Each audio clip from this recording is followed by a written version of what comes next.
Proview Network crew, assemble!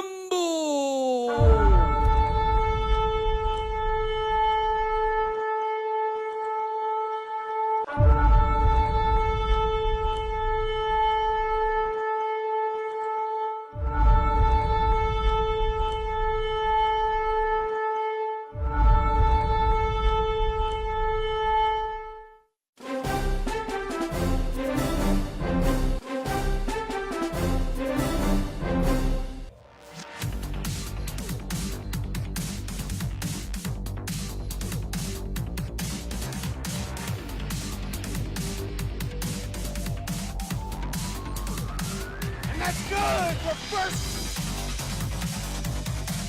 High school sports are back live on Proview Sports Network. Don't sacrifice quality and flavor when you're in a hurry. Golden Pride offers ribs, fried chicken, green and red chili breakfast burritos, and Frontier Cinnabons. 4 great locations, or visit us online at goldenpride@abq.com. Golden Pride Barbecue Chicken and Ribs, proud supporter of Proview Sports Network.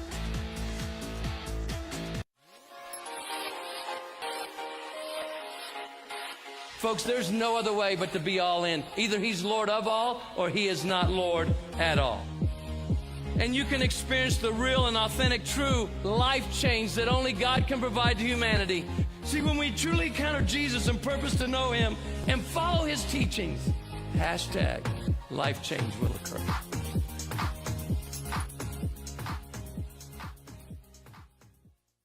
This is Coach Borrego of the Charlotte Hornets.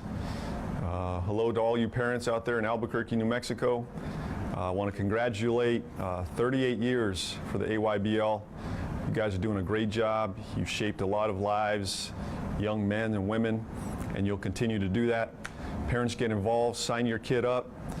It's a great program. It helped shape who I am today, helped shape me as a basketball player, as a coach. So get out there, sign them up. Have a great season. Good luck to everybody. It's time to make your plans to be at New Mexico's premier annual sports event. The 13th annual New Mexico Bowl is Saturday, December 15th, high noon at Dreamstyle Stadium. I'm Jeff Symbieta, Executive Director of the New Mexico Bowl. Be with us as once again college football's bowl season kicks off right here in Albuquerque. Bring your friends, bring your colleagues, host your holiday party at the New Mexico Bowl. It's annually one of the most exciting games of college football's postseason. Bottom line, it's a whole lot of fun. Visit NewMexicoBowl.com or call 925-5999, the New Mexico Bowl, where bowl season begins.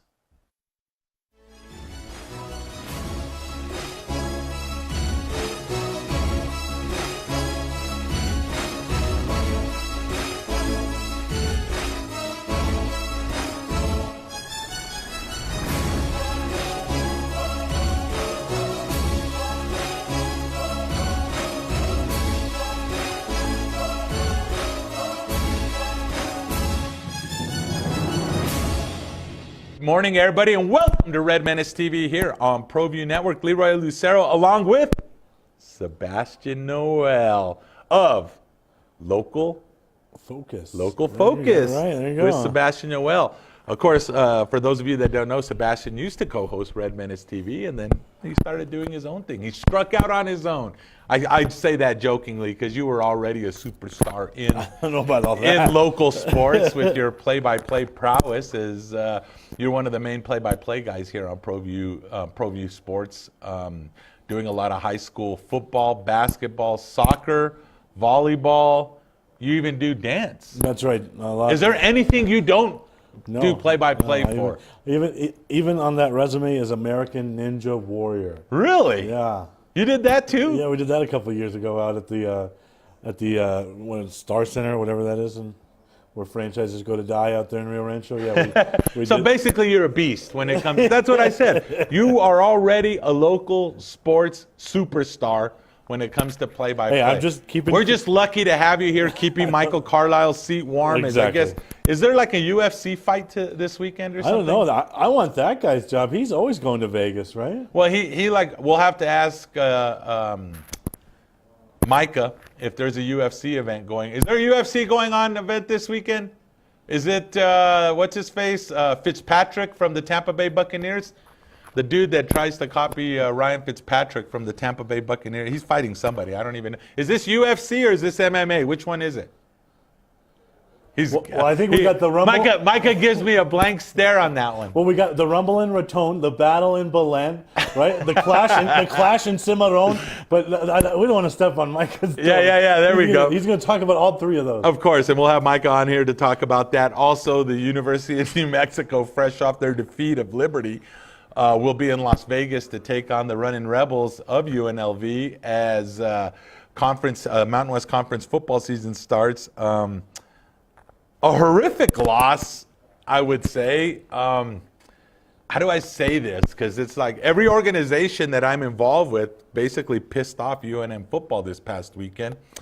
But I said it at the beginning of the season, and I guess I'm going to have to stick with it, Sebastian.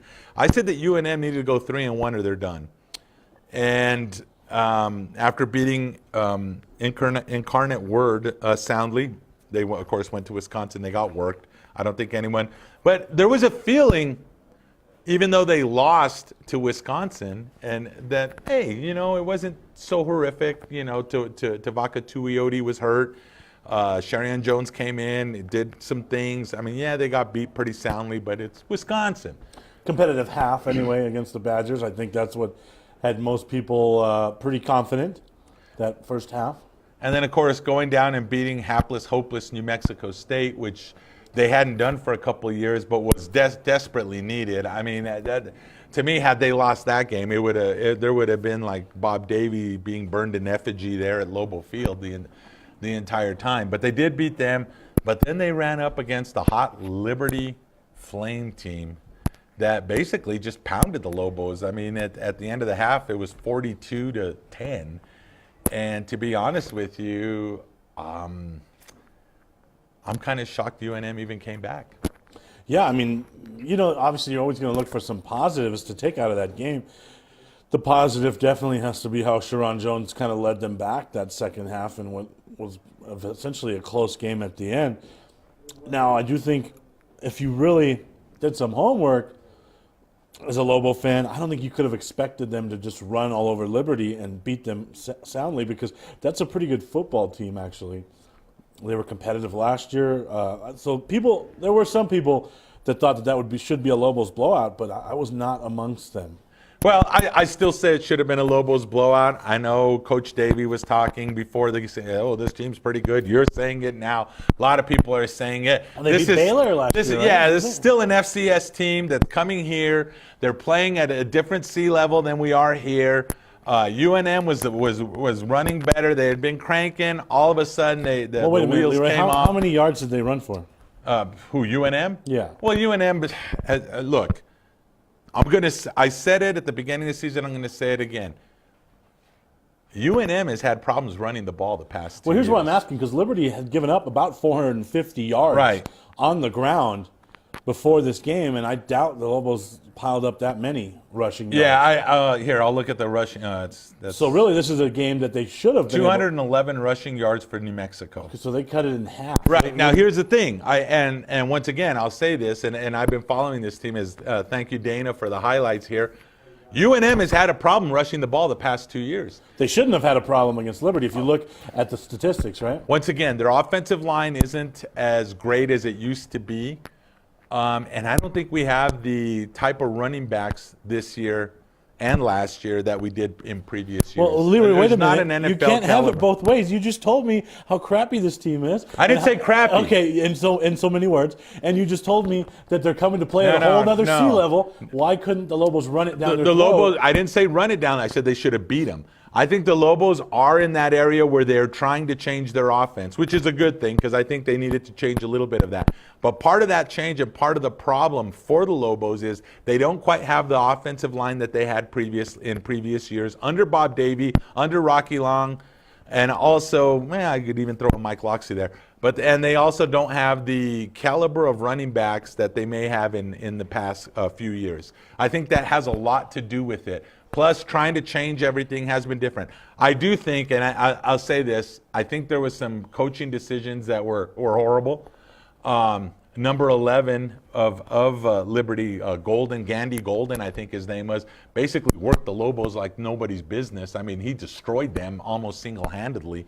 How you don't double team that guy, and I know I heard Bob Davey on 610 The Sports Animal in the morning on Monday morning saying hindsight's 2020, but we probably should have doubled that guy a little bit more. Yeah, you think? I mean, he kind of rolled all over you. Anytime they needed any kind of yardage or a first down, they went to him and they crushed him. You could see that. I think that was a mistake. Also, Williams from Cleveland, Marcus Williams. That dude's a beast. Yeah, and well, he's a mismatch, so you'd want him in there on all the time. Well, yeah, not only all the time, but especially short yardage situations when you're trying to get in the end zone. Let him post up a little bit, maybe throw him the ball. So that I definitely saw some chatter about that. But I'll go back to the point. If a team is allowing over 400 yards on the ground, why would you not run it down their throat if that is what their weakness is?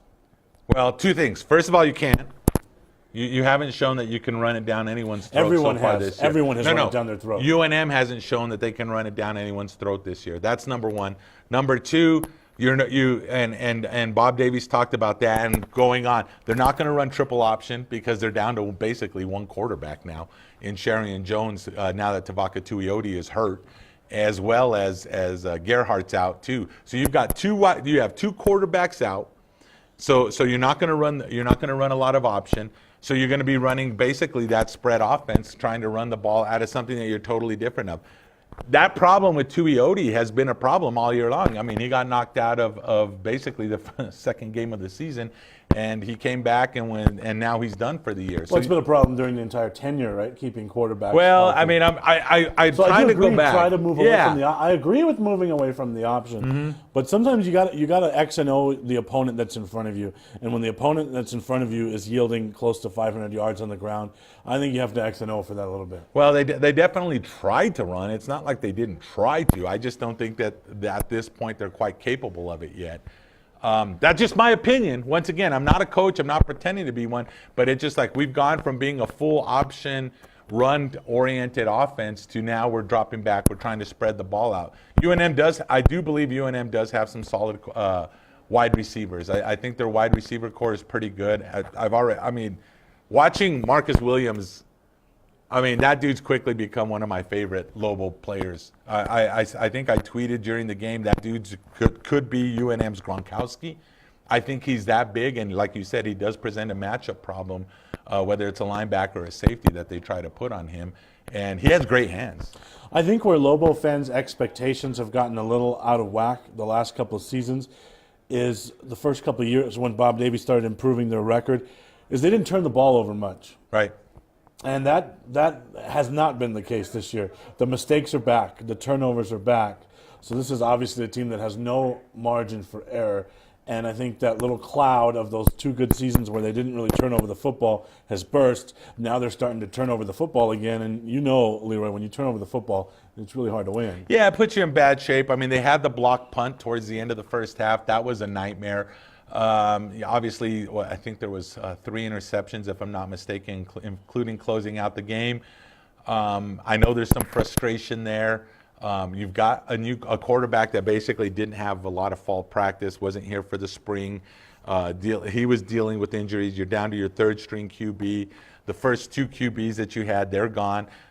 You're trying to change the entire offense around. Like I said, UNM has some good receivers.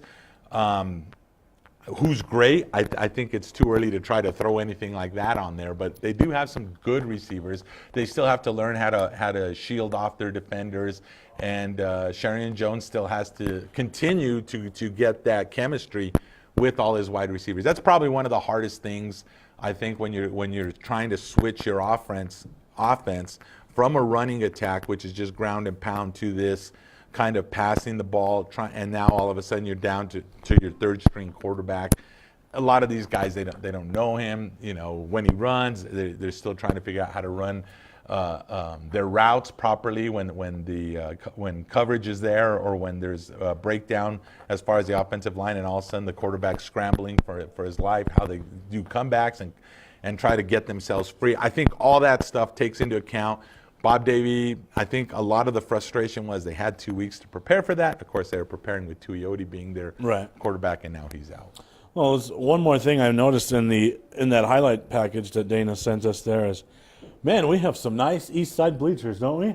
Yeah, well, they're empty a lot of the time, and it's a weird time to start a game, 4 o'clock in the afternoon, which I still don't understand why we started a game, why UNM, I say we, why UNM, I'm not even a Lobo, I'm a Cowboy, but why UNM started a game at 4 o'clock in the afternoon when there was no TV involved. If there was TV involved, I could see it. Then we've had weird times here as fans where we've had to be out there at like 9 o'clock in the morning, 8:30, 9 o'clock at night, in the heat of the day. But that was always television driven. This was not television driven, as it wasn't on television. Just a weird time to have a football game at UNM is 4 o'clock in the afternoon. Nobody showed up. It was homecoming, which, being a Lobo fan, and this is something that I brought up this week on Enchantment Sports and a little bit on Twitter as well. UNM homecoming, the students will come for the first half once they get rid of all that business as far as homecoming business, and they play the little halftime games, and the guys, they name the king and queen. The students bail anyway. So we knew they weren't going to be there, but it was kind of shocking to see nobody on that east side almost the entire game. Yeah, well, I wish I could say I was surprised, but that would be a lie. That doesn't surprise me when that stadium is so empty. Yeah, I'll tell you what, and this is something that I brought up, like I said, on enchantmentsports.com as well as this, and we're going to take a quick break and we'll come back and talk about this, but I want you to just kind of think about, we also want to talk about high school football, your forte. UNM, is it time to start thinking about dropping to FCS level? I know everyone's like focusing in on this week, but I'm talking about 50 years of watching Lobo football, 40 years really paying attention. We've only had a handful of years where UNM has been pretty good, and in those handful of years, we probably have maybe 3 fingers where we actually had attendance. Maybe it's time to start thinking about that. Regroup, try to build a winning tradition at a lower level, and then come back. We'll be back right after this.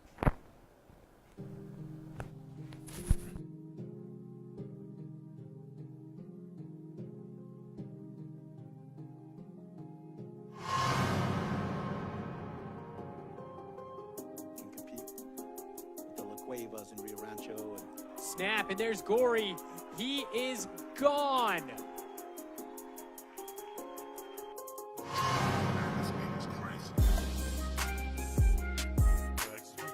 Second score. It's time to hand it off. A ton of room there. But he might go all the way to the corner and scoot in for the touchdown. Deshaun McDaniel.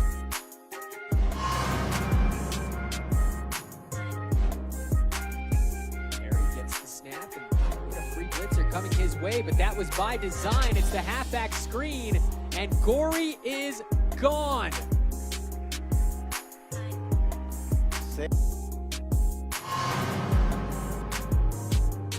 Tucker on the near side, and Valenzuela is going to go for it all to the end zone. Is it caught?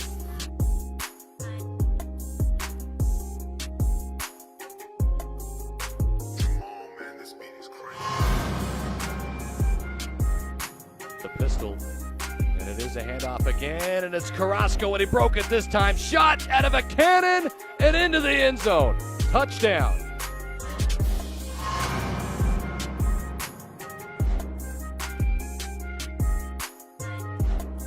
Silva's going to throw it down the middle. It's intercepted. Picked off with a ton of steam ahead. Look out, breaking tackles all the way into the end zone.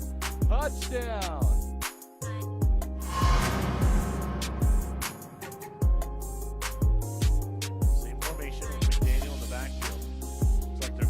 Here they are up the middle of the field. Messenger's wide open, and he makes a catch across the 40 to the 30. He's got one more man to beat, and he's going to the house. Touchdown, Vikings.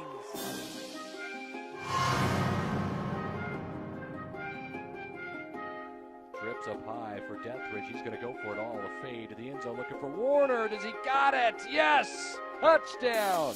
Fading back, the second one tonight from Deathridge to Jacob Warner. And the Hawks are rolling. Snap, now Petty crossing route over the middle. middle. It's caught. There's Trey Dudon. Trey Dudon breaks 2 tackles. He's still going. That's going to be on the top 10 plays of the week. Touchdown, El Dorado. That was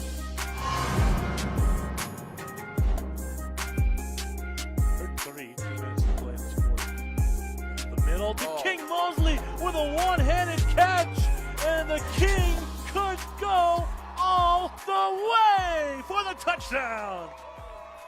Now that's definitely.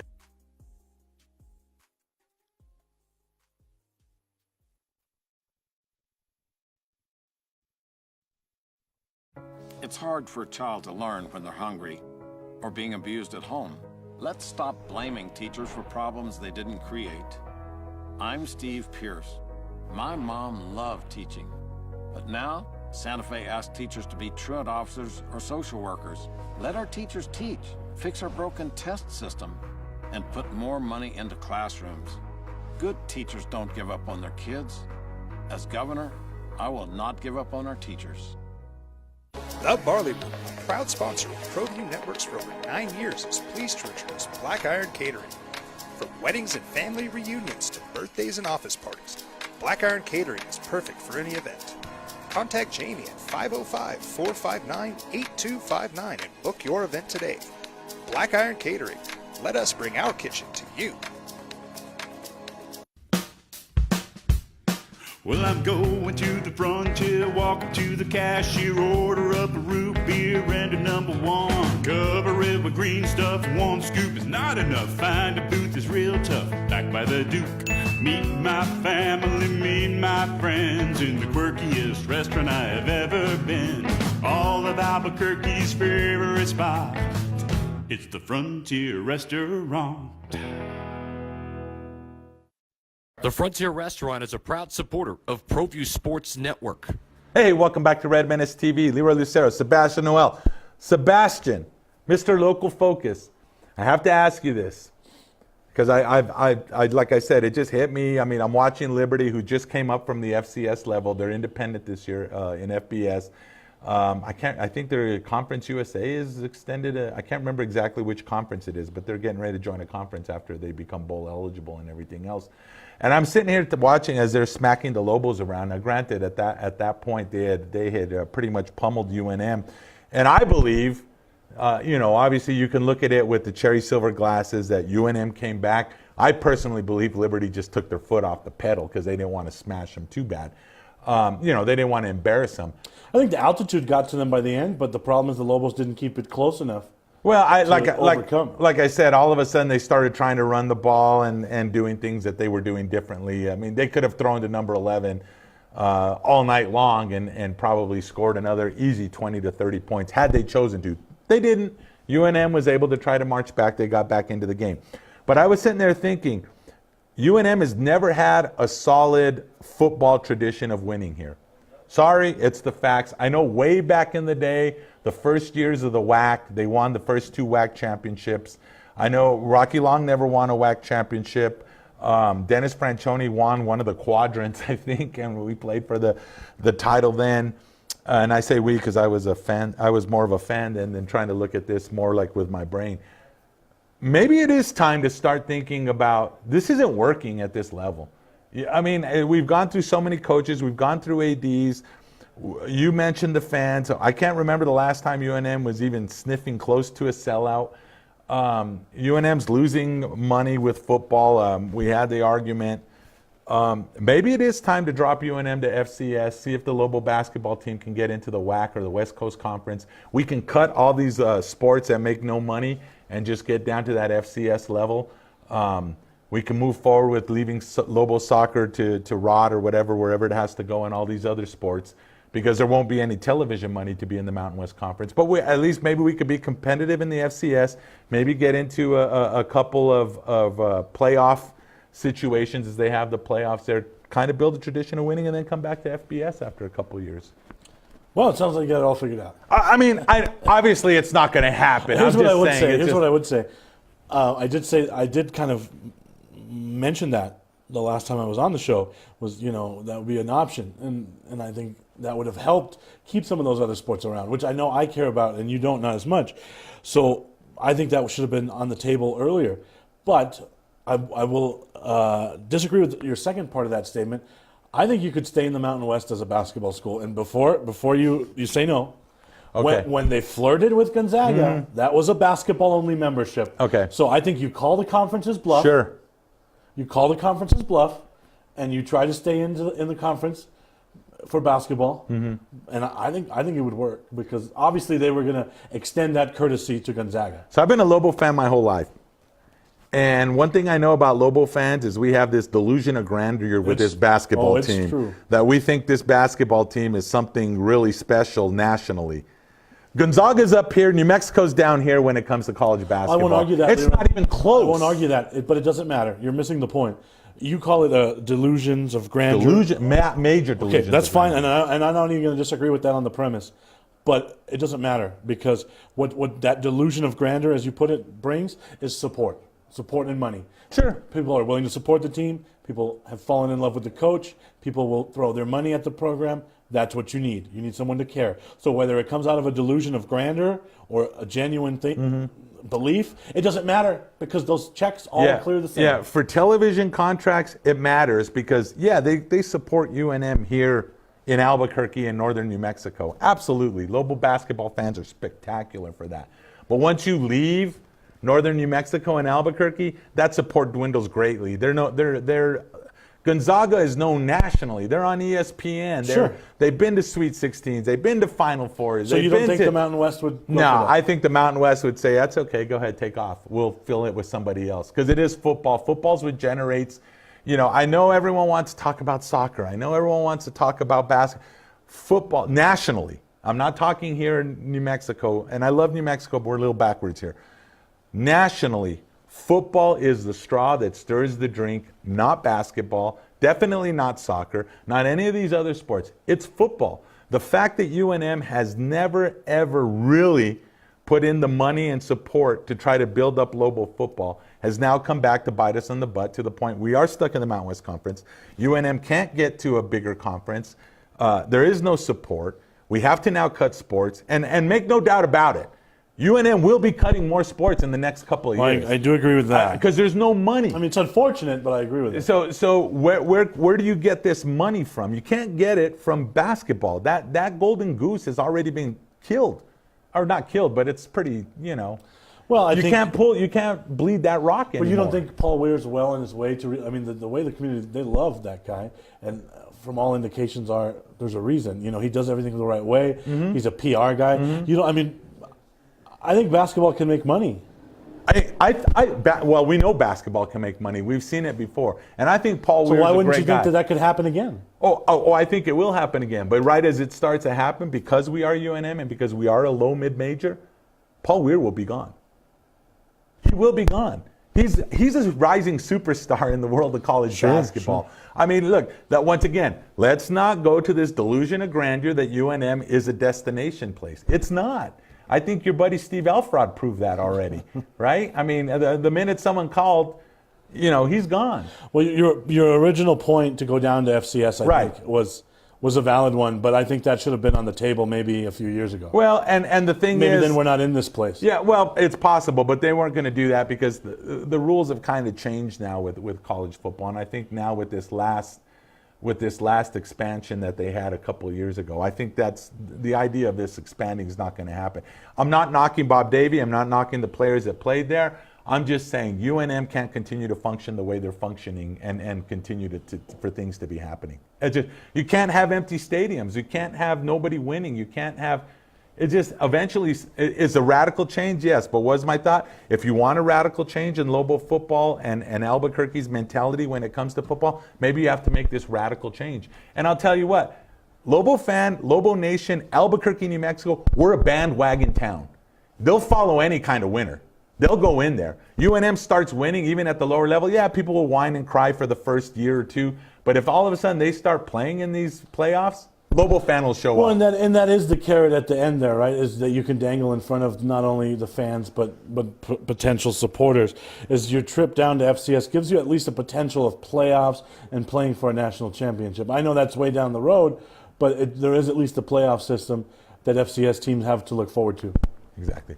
We'll come back with Micah Frankel and CageMinds.com, and then we'll come back and we'll talk about some high school football. Let's do it. As districts getting ready to start all over, isn't it? Yeah, absolutely. All right, we'll be back right after this. Sadie's is a proud supporter of New Mexico high school sports and athletics, and we here at Proview Networks would like to thank Sadie's for their continued support in helping us bring you all of your New Mexico high school sports coverage. Car Crafters, proud supporter of Proview Sports Network. Are you sure we're supposed to be doing this? Don't worry, I've watched him do it 1,000 times. Come on, what's the worst that can happen? No! Bad dog! Hi, welcome to Car Crafters. What happened? Don't worry, we'll make it like it never happened. Car Crafters, it's like it never happened. Don't forget, every Proview Network sporting event is on sale at our DVD store. Go to www.proviewNetworks.com to buy your DVD today. Sadie's is a proud supporter of New Mexico high school sports and athletics, and we here at Proview Networks would like to thank Sadie's for their continued support in helping us bring you all of your New Mexico high school sports coverage. Get into the game with Garden Swartz Team Sales. They have everything you need, from screen printing, embroidery, and digital printing services, high school letterman jackets, and all high school and club uniforms and individual and team apparel with the most reliable brands like Speedline, Rollins, and Wilson. And don't forget to check out the latest F7 Shut helmet. It's all at Garden Swartz Team Sales. Give them a call, 505. Proview Network crew, assemble!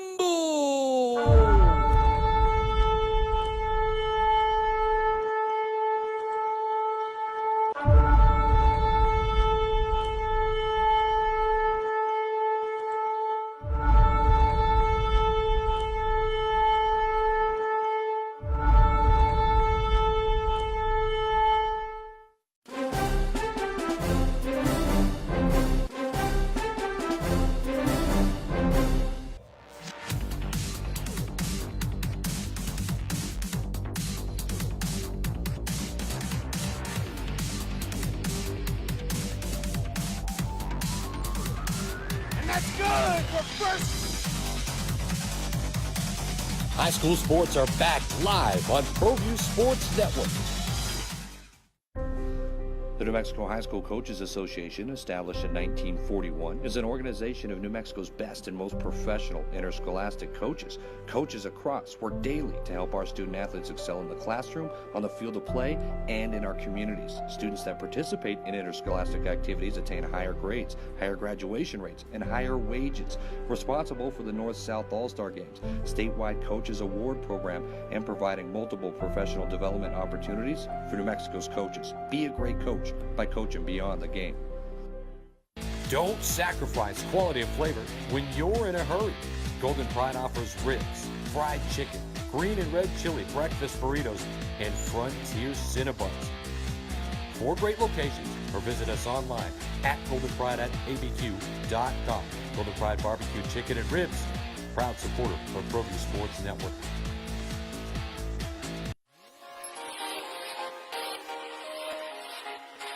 Folks, there's no other way but to be all in. Either he's Lord of all or he is not Lord at all. And you can experience the real and authentic, true life change that only God can provide to humanity. See, when we truly encounter Jesus and purpose to know him and follow his teachings, hashtag life change will occur.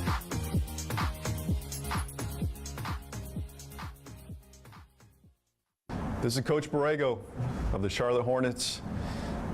Hello to all you parents out there in Albuquerque, New Mexico. I want to congratulate 38 years for the AYBL. You guys are doing a great job. You've shaped a lot of lives, young men and women, and you'll continue to do that. Parents, get involved, sign your kid up. It's a great program. It helped shape who I am today, helped shape me as a basketball player, as a coach. So get out there, sign them up. Have a great season. Good luck to everybody.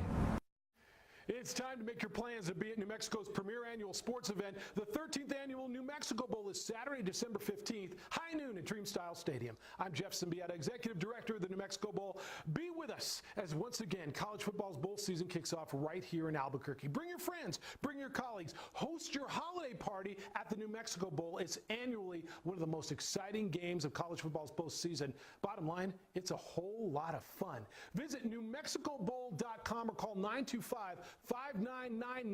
The New Mexico Bowl, where bowl season begins.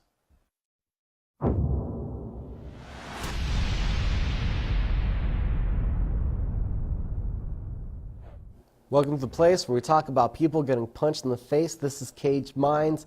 I'm Micah Frankel. So, of course, it happens. Just after we have our guest last week, Evan DeLong, here on set, word comes down officially that, unfortunately, Valhalla Rejects 1 has been postponed. We'll have updates for that event when it is rescheduled. Unfortunately, postponed. Can't wait for that one to happen. But there was still a lot of great action this past weekend. You can go to CagedMinds.com because we got LFA 51 results. We've got Glory 59 results. Rico Verhoeven is still the heavyweight champion of the world. There's a new featherweight champion of Glory. And you also had Bellator. Bellator with the long-anticipated, long-awaited debut on DAZN. It had its quirky moments. It had exciting action. Aaron Pico looks like a killer. Rampage and Vanderlei Silva was well as good as any of us could have hoped for. Douglas Lima looks like the favorite on his side of the bracket. Those leg kicks are nasty and destroying Andrei Korshakov. And he was too small and Gegard was too accurate. The middleweight champion retains. Full results, though, up at CagedMinds.com. What do we have to look forward to this weekend? Well, Friday night it begins. The playoffs are here. $1 million for each division. The Pro Fighters League playoffs begin. The quarterfinals and semifinals for the featherweights and heavyweights to take place on Friday night in New Orleans on NBC Sports. Follow that event up with in Bangkok, One Championship having their biggest event ever. We're talking about Muay Thai, a kickboxing world title fight, MMA matches, and a WBC world title fight. All to top it off, we're talking about 4 different combat sports in one ring. I cannot wait for that. And then KSW, Poland's biggest show, has their heavyweight and welterweight titles on the line on DAZN in England during the afternoon. And y'all get to end that up with the super fight, the fight we've all been anticipating for us MMA fans. Khabib Nurmagomedov defending the lightweight title against Conor McGregor. You know the UFC is just salivating as Dana White is now hoping somewhere between 2 to 3 million pay-per-view buys. Large expectations from the head of the UFC as you have possibly their biggest fight ever happening this weekend. So a lot going on. And also, as you can see, kind of coming in and out of the frame, I have a guest this week. Your arm's been kind of sneaking in. The future, they call him. Or is it Breezy? It's Chris Brown from the Jackson Wink Academy joining me this week. October 20th, he heads out to Mississippi. V3 Fights 70, your first main event. Main event. I'm excited. Man, I'm super excited. You know, third pro fight. Already got a main event. So it just shows the level that I'm at. So just can't wait to put on a show for these people. It's been too long. I've been trying to fight since my last fight, June 2nd. Ever since then, I tried to fight for LFA. They had like 5 cities that couldn't match me in. A couple other organizations that people pulled out from. So I'm just happy that V3 found a person for me to actually fight. Thomas Gifford should be a good little fight for me. He's 16-7, but records don't mean anything. He has, though, an incredible amount of experience. That's the one thing that the record does show. You can't make up for that. You've been in the cage 6 times, and he's been in there 23 times. How much does experience play a factor, and how do you nullify that factor? I train at the best gym in the world. So he's not training with the monsters that I'm training with. So that offsets that experience difference, because the level of fighters that I'm in, like everybody's in the UFC, you know, top 10, top 5, everybody's fighting for world championships, and I'm the one who's helping them get ready for their fight. So all the experience that I've had with these legends has put me in a position to be the main event. So I'm just going to show them why they call me the future. Thomas Gifford's been on a bit of a hot streak and 2 notable wins, taking down Trey Ogden. Ogden, a hot prospect. That sets him back a lot. He got caught in some guillotines. Looking weak. What do you think of Gifford's submission game, though? That is his best attribute. I think it's pretty basic, actually. He's fighting the sloppiest guys that I've ever seen shoot doubles. Like, I don't even shoot doubles like that, like if I even shot a double, but the sloppiest stuff I ever seen, the guys he's fighting, just to get hit with a guillotine is pretty disrespectful. Like, you should be ashamed of yourself if you're going out by guillotine that easy. Third pro fight. How does it feel to be in that main event? We know that you're excited about it, but what are some thoughts? You said third fight. Does it almost feel that it took too long? Oh yeah, it's been way too long. Like, I've been, I try to fight every 2-3 months, but people don't want to fight me. It's my third pro fight in 2 years as a pro. Been pro for 2 years or how long? 1 year. I think we're going on 2 years. It was in the summer, so we're like at a year and a half right now. A year and a half. All right. So 3 fights in a year and a half, like that, I think that's ridiculous. I've been trying to fight everybody, anybody. Tried to fight the lightweight with the most fights outside of the UFC. He turned me down. Like, I've been trying to fight everybody. Does it feel like that's almost helped gain you some notoriety?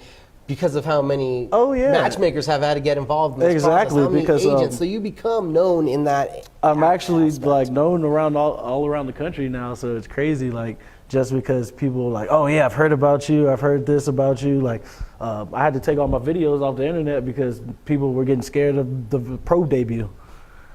When you have a knockout and when you're able to also take a guy down to the ground and ground and pound, you've been pretty ferocious. Have the coaches almost had to tell you to pull stuff back? Oh, I don't even hit people in practice. I just, like, everything's about touching. All about touching and distance. As long as I know I can land and you can't touch me, I know I can do it in a fight. And so I do a lot of stuff. I'm just really trying to fully translate what I do in the gym to the ring, because there's still a lot of craziness you guys haven't even seen that is the reason that they called me the future. And I get so much hype out of the gym because, I'm doing stuff that nobody's seen. Because of his record and because of those recent wins over a top prospect, do you feel this is a step in the right direction? Oh yeah, this is going to be huge for me. Like, this is a big clout boost for me because he's the number 9 middleweight. Lightweight, yeah, lightweight in the Midwest. I'm like, Midwest, what division do you fight in? That's yours. I used to be a middleweight. First amateur fight? Oh yeah, because when I first moved out here, I was still 200. I was still big. Menace feel now in the background. The show comes together at points. All right, so Chris, tell us about how you accomplish goals. I accomplish goals by hitting them head on. I just when I know I need to get something done, it's like even like when it's running, one of my biggest obstacles is running, but I do it a lot. People think I'm crazy and that I like running, but I hate running, but I'll still go put in 10 miles because I got to do what I got to do. How much has that determination played a part in shaping who you are as a fighter? It's played a big part of just the progress that I've made, especially being at Jackson Wink, coming in with the best fighters in the world. And now I'm one of the center attractions, basically. Like, when everybody comes to the gym, like, Breezy's one of the people that they want to see. I've heard people that come to the gyms like, oh, you're one of the guys that I wanted to train with, seen you on the Instagram. I wanted to come learn stuff from you. And, I kind of get in a teaching mode sometimes too, because people want to know what I'm doing. And I'm always sharing. I don't keep any secrets from people. Like, I'll tell you exactly what I'm doing, because if you can stop it, then I just have to find a way to adapt to getting it. So, iron sharpening iron. Stardom and fame, we've seen it be the downfall of some athletes. Still in the early stages of your professional career, but with this kind of notoriety, how are you handling these plateaus as you're moving up towards stardom? I've been handling it well. People think I feed into it more than I actually do, because I play it up. I'm very noticeable in the community. I'm always out and about in the streets out here. You know, I love being downtown with the friends and everybody out here. So I get a lot of attention. So I've gotten used to it, and you know, I get to spend time with like John Jones all the time. So I see how they handle things. You know, how Holly handles things. So how Diego handles things. So I've got a lot of good examples to learn from. We saw Diego come out with the victory there in Dallas. Tell us about that. I know you were a huge part of the camp. So what can you let us know about that win over Carolina? Oh, yeah, man. You know, people that keep doubting Diego wanting to count him out, thinking that he's not able to keep it going. But there's a reason that he's the longest tenure fighter in the UFC. And he's just a wild man. Like, just the fire that burns inside him is crazy. Like, he just had me stuck on a mountain. You bring it up, not me. Yeah, Saturday night, we rode the tram up to Sandia, ran up to the crest, to the top of the mountain, and he decides that he wants to still go down, all the way down the mountain at sunset. That is some extreme training. So we went 15 miles down a mountain in the middle of the night. It started our journey at about 5 o'clock. We got to the car at about 11:45. It was a hell of a trip. We found two people. Their phone had died. So I guess we was out there for a reason, because if we wouldn't have found them, they would have been out there with those bears and cougars. So craziness. You end up with a random Diego idea, and you end up I knew it was a bad idea. I thought it was a bad idea as soon as he bought the tram ticket. He said, we're going to go up and come all the way down. I was like, no. Yeah. Real quick, before we have to go, how do you get the win on the 20th? I'm going for the finish like always, but of course I will dominate like I always do. And this Saturday, Khabib or Conor, who walks away with the belt? I want Khabib to win, but I think Conor will pull it off. I'm kind of scared this could be a knockout too. In the first 2 rounds, it's over, and I think Khabib is very hittable.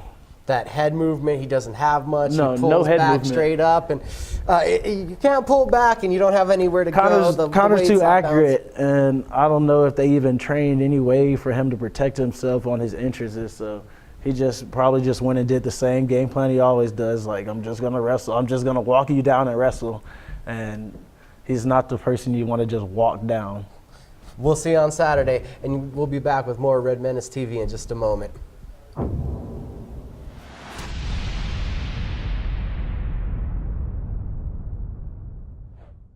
It's hard for a child to learn when they're hungry or being abused at home. Let's stop blaming teachers for problems they didn't create. I'm Steve Pierce. My mom loved teaching, but now Santa Fe asks teachers to be truant officers or social workers. Let our teachers teach, fix our broken test system, and put more money into classrooms. Good teachers don't give up on their kids. As governor, I will not give up on our teachers. The Barley Room, a proud sponsor of Proview Networks for over 9 years, is pleased to introduce Black Iron Catering. From weddings and family reunions to birthdays and office parties, Black Iron Catering is perfect for any event. Contact Jamie at 505-459-8259 and book your event today. Black Iron Catering. Let us bring our kitchen to you. Well, I'm going to the frontier, walking to the cashier, order up a root beer and a #1. Cover it with green stuff, 1 scoop is not enough. Find a booth is real tough, back by the Duke. Meet my family, meet my friends in the quirkiest restaurant I have ever been. All of Albuquerque's favorite spot, it's the Frontier Restaurant. The Frontier Restaurant is a proud supporter of Proview Sports Network. Sadie's is a proud supporter of New Mexico high school sports and athletics, and we here at Proview Networks would like to thank Sadie's for their continued support in helping us bring you all of your New Mexico high school sports coverage. Car Crafters, proud supporter of Proview Sports Network. Are you sure we're supposed to be doing this? Don't worry, I've watched him do it 1,000 times. Come on, what's the worst that can happen? No! Bad dog! Hi, welcome to Car Crafters. What happened? Don't worry, we'll make it like it never happened. car grafter. It's like it never happened. Don't forget, every Proview Network sporting event is on sale at our DVD store. Go to www.proviewNetworks.com to buy your DVD today. Sadie's is a proud supporter of New Mexico high school sports and athletics, and we here at Proview Networks would like to thank Sadie's for their continued support in helping us bring you all of your New Mexico high school sports coverage. I love me some Sadie's. It is good. It is good. You know, got to get you a little bit of that huevos rancheros with red chili. I'm just saying, I love that stuff. Oh, we're on the air. Yeah, well. We should probably talk about that. They want to hear two guys talking about Sadie's? huevos rancheros and Sadie's. So. Why not? I don't think so. Hey, welcome back to Red Menace TV here on Proview Networks. Leroy Lucero. No, you're not confused. It's not Michael Carlisle. It's the devilishly handsome Sebastian Noel. You also host Local Focus. I do. Here on Proview Networks, where you do a lot with high school sports, as well as doing a lot of play-by-play. What games do you have this weekend? I'll be doing Cleveland and Atrisco. So that'll be Thursday You're night. picking Atrisco, of course. No. No? Okay. And then, well, of course, the crew will be, I'll be with the crew for the Friday game of the week, which is always a lot of fun. Yeah, and that's, you know, obviously you used to be a co-host here on the show, and now you're a superstar. Now I'm just a substitute. Now you're just to fill in. You're a shooting star, Sebastian, in the state of New Mexico. Yeah, you're a superstar. I did want to talk to you about a little bit about high school football. Of course, one of the other things that I'm involved with, not just Red Menace TV, is enchantmentsports.com. Every week, along with Sebastian and Adam Deal, we take a quick look at some of the football games that are coming up that are going to be broadcast on ProView. And then obviously at the end, after we kind of pick your guys' brain to see what happened with the previous weekend's games. District starts. Also, I should mention we do have the Player of the Week on Enchantment Sports. And this week was Garrett Mosley of Albuquerque High. 185 yards, 5 receptions, 4 touchdowns. And of course, he was the number one play on the top 10 on the plays. Dream Style Play of the Week there. District starts in high school football now. It should be getting ready to kick off everywhere, correct? Yeah, absolutely. The Southern District already started, of course, because that's the biggest district. But yeah, we'll be underway in earnest here this week. So in all of high school football, are there any surprises so far? You know, I think the biggest surprise is probably how top-heavy 6A is, to be honest with you. How uncompetitive that's going to be, other than those two teams at the top. That kind of surprised me. Wait, two teams at the top, La Cueva and Cleveland. Yeah, absolutely. I still think the most intriguing class might be 5A this year, because you have Roswell, who's shown up big in 2 games of the week on My 50. They smacked Las Lunas around a little bit. They handled Belen, so they're obviously the real thing. Artesia will be there at the end. Can Las Lunas get their quarterback back? Can they straighten things out? So that's intriguing. But yeah, surprises. I don't know. That would be my biggest surprise, is just, that 2 teams are kind of running away with this. Yeah, and I mean, I know there was a little bit of talk about El Dorado at the beginning of the season. Sure. Obviously, losing Gabe Smith kind of shuts that talk down a little bit. Do you see anybody else that in that 6A that can even be competitive? Well, there's obviously the teams that we haven't seen in person, like a Hobbs, like a Carlsbad, but having seen what Cleveland and La Cueva have done, it would really surprise me. Yeah, and then obviously 5A, you mentioned a lot of that. That's really been the most exciting football, I think, all year, wouldn't you say? Yeah, I would tend to agree with that. I think 3A will have a chance at an undefeated champion in Hope Christian, right? Yeah. Which is kind of exciting for us here in the Duke City, because that's obviously a basketball powerhouse, but their football team is really fun to watch. And we do have most of their home games here on ProView Networks, including this Saturday. So if you haven't seen the Huskies yet, they're usually pretty fun to watch. Yeah, they got a couple good wide receivers. The quarterback's pretty good. They have a great kicker. And well, Quesada's more than just a kicker. I know, but I mean, everything. I'm just saying. Yeah, absolutely. He booted a 50-yarder last week. He can do everything. That kid's pretty special. Yeah, the Cosper boys are good. It's a nice little story. Yeah, I mean, it obviously is. And basketball season's right around the corner, huh? Yes, I'm ready for hoops already. Are you really? Oh, absolutely. So real quick, because we only have a couple minutes, who are the teams that we need to look for in at least the metro area for basketball this year? I think Cleveland will be good. I think, very good, actually. Dorian Lewis plays basketball as well for Cleveland, so that's another piece for the Storm. I think Atrisco, even though they've lost Jordan Arroyo, I think Atrisco will be fantastic. Volcano Vista is pretty stacked. I understand Cibola might have a transfer in from Virginia, 6'5" kid that looks pretty good. But they need a lot, so I don't know if I'm ready to put Cibola in that group yet. El Dorado graduated quite a lot, but let's see. They still have Cameron Valencia, Tyler Quintana coming back. I've heard some talk that La Cueva will be pretty good. And again, that's why I love basketball, because it's not going to be two teams running away with it. There's going to be a good matchup on the schedule every night of the week. And a lot of it will be concentrated in that one district. Rio Rancho will be good. You know, our friend Bruce Carver helping out there, coaching a little bit. But when you have Rio Rancho, Cleveland, all those teams, now Atrisco joins that district. That district has a realistic chance at sending 5 teams to the state tournament. And real quickly, local focus, you just posted up your interview with Marlon Cunningham, correct? Yeah, fantastic interview with Marlon. I think he's a really good kid. He's got a good head on his shoulders. And we really talked about a range of topics. You know, he obviously his upbringing, his mom being so pivotal to his success. But then we did go into some of his challenges. And Marlon, first of all, what will jump out at the page at you is how positive he is. You know, so many chances to go low, but he always goes high. Very positive kid. And he talked about all his challenges he had to overcome, whether that be the coaching change at UNM. That puts a kid in limbo, right? When one coach offers, the other doesn't. So he just handles everything so positively, in stride. It's a really great episode, Monday through Friday at 10 o'clock. He's Sebastian Noel. You can catch him here on everything Proview. Thank you for being part of today's show. Leroy Lucero, thank you, Micah Frankel. And of course, my man, Alden. We'll see you next week. God bless you.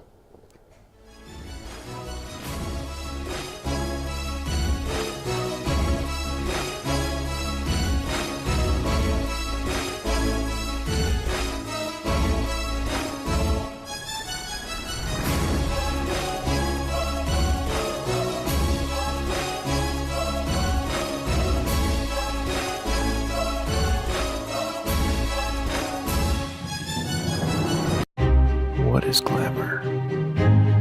Frailty. What is desire? Diamonds. They say a life lived without passion is hardly worth living. Ma'am? Ma'am? Ma'am? Dang, this one made me feel all special. Dreamstyle Remodeling has been wowing homeowners in New Mexico since 1989. Selected as Best Custom Home Remodeler for 3 consecutive years by readers of the Albuquerque Journal, we're also your exclusive provider for top home improvement brands like Renewal by Anderson, Four Seasons, Blaze King, and many others. Founded and headquartered in Albuquerque, Dreamstyle Remodeling is family-owned and now employs more than 500 people across the southwestern U.S. In fact, we've helped more than 60,000 homeowners improve their home in New Mexico, Arizona, California, Idaho, and West Texas. We're committed to providing a superior customer experience. We've earned 4.6 stars with hundreds of online reviews and have an A+ with the BBB. Dreamstyle Remodeling is a proud supporter of UNM Athletics. Visit our beautiful 10,000 square foot showroom at 1460 Renaissance Boulevard across from Sam's Club or DreamstyleRemodeling.com to make your home remodeling dreams come true. This is Coach Borrego of the Charlotte Hornets. Hello to all you parents out there in Albuquerque, New Mexico. I want to congratulate 38 years for the AYBL. You guys are doing a great job. You've shaped a lot of lives, young men and women, and you'll continue to do that. Parents, get involved, sign your kid up. It's a great program. It helped shape who I am today, helped shape me as a basketball player, as a coach. So get out there, sign them up. Have a great season. Good luck to everybody.